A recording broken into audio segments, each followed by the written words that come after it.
அவர் சாப்பிட்ற சாப்பாட்டை வேலை செய்கிறவங்க எல்லாருக்கும், கீழே பணிபுரியறவங்க எல்லாருக்கும் ஒரே மாதிரியான சாப்பாடு.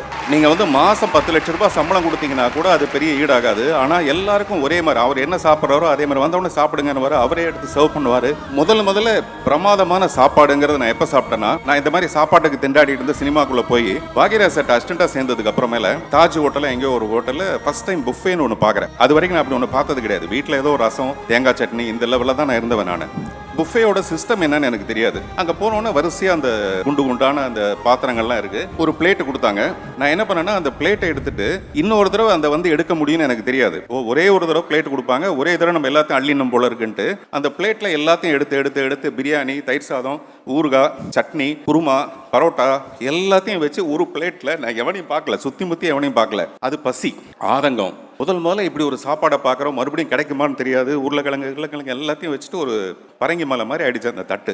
அதை எடுத்துகிட்டு போய் சாப்பிடும் போது தான் பக்கத்தில் இருக்கவங்களை பார்க்குறேன். எல்லாம் தட்டில் வந்து இந்த திருக்கழுக்குன்றத்தில் கழுகு கொடுப்பாங்கல்ல, அந்த மாதிரி கொஞ்சம் கொஞ்சம் தான் வச்சுருக்காங்க. அப்புறம் பார்த்தா இவங்க எல்லாம் சாப்பிட்டுட்டு போய் மறுபடியும் எடுக்கிறாங்கன்னு தெரிஞ்சுது. என் தட்டை 4 பேர் பார்த்தா உடனே எனக்கு கண் கலங்கிடுச்சு. இந்த பசி வந்து நம்மளை எவ்வளோ அவமானப்படுத்திடுச்சு அப்படின்னு சொல்லிட்டு அந்த தட்டை நைஸாக அப்படியே வச்சுட்டு அப்படியே இறங்கி போயிட்டேன். அதான் என்னுடைய முதல்ல ஒரு பெரிய 5 ஸ்டார் ஹோட்டலில் புஃபேன்னு சாப்பிட்றது.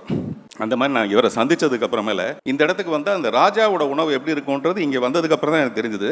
அந்த உணவு அவ்வளவு பிரமாதமா, உலகத்தில் பெஸ்ட் என்னவோ 1000 இடத்துல சாப்பாடு கிடைக்கும். பட் இந்த மாதிரி ஒரு சாப்பாடு எங்கேயுமே கிடைக்காது. இப்போ நான் வந்து உட்காந்த உடனே நான் கை கொடுத்தேன். அவர் கை கொடுக்கல, ஒரு கிளாஸ் கொடுத்தாரு. அந்த கிளாஸ்ல ஜப்பான்லேருந்து வந்த ஒரு ஹாட் சாக்லேட் அந்த மாதிரி சம்திங் அதை கொடுத்தாரு. ஃபர்ஸ்ட் எடுத்தோன்னே ஆரோக்கியமாக ஒன்று சாப்பிட்டுட்டு அதுக்கப்புறம் தான் நீங்கள் பேச ஆரம்பிங்க. அந்த மாதிரி அவர் எப்பவுமே நல்ல உணவெல்லாம் அவர் தான் கொடுத்துருக்காரு. அதே மாதிரி ஆஸ்திரேலியன் லேம்ப், அந்த மாதிரி அந்த லேம்ப்லாம் நான் வேற எங்கேயும் சாப்பிட்டது கிடையாது.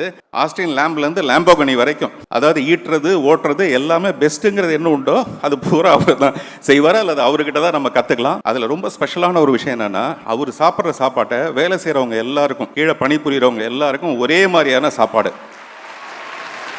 நீங்கள் வந்து மாதம் 10 லட்ச ரூபாய் சம்பளம் கொடுத்தீங்கன்னா கூட அது பெரிய ஈடாகாது. ஆனால் எல்லாருக்கும் ஒரே மாதிரி, அவர் என்ன சாப்பிட்றாரோ அதே மாதிரி வந்தவொடனே சாப்பிடுங்கன்னு அவரே எடுத்து சர்வ் பண்ணுவார்.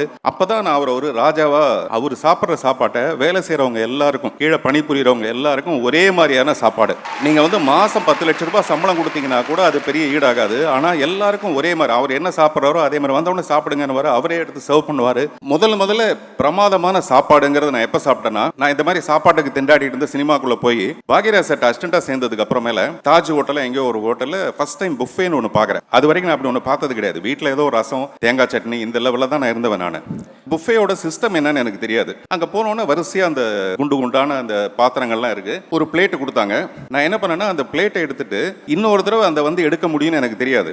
ஒரே ஒரு தடவை பிளேட் கொடுப்பாங்க. ஒரே தடவை நம்ம எல்லாத்தையும் அள்ளினும் போல இருக்குன்ட்டு அந்த பிளேட்ல எல்லாத்தையும் எடுத்து பிரியாணி, தயிர் சாதம், ஊறுகாய், சட்னி, குருமா, பரோட்டா எல்லாத்தையும் வச்சு ஒரு பிளேட்ல நான் எவனையும் பார்க்கல, சுத்தி முத்தி எவனையும் பார்க்கல. அது பசி, ஆதங்கம். முதல்ல இப்படி ஒரு சாப்பாடை பார்க்குறோம், மறுபடியும் கிடைக்குமான்னு தெரியாது. உருளைக்கிழங்கு எல்லாத்தையும் வச்சுட்டு ஒரு பரங்கி மலை மாதிரி ஆயிடுச்சு அந்த தட்டு. அதை எடுத்துகிட்டு போய் சாப்பிடும் போது தான் பக்கத்தில் இருக்கவங்களை பார்க்குறேன். எல்லாம் தட்டில் வந்து இந்த திருக்கழுக்குன்றத்தில் கழுகு கொடுப்பாங்கல்ல, அந்த மாதிரி கொஞ்சம் கொஞ்சம் தான் வச்சுருக்காங்க.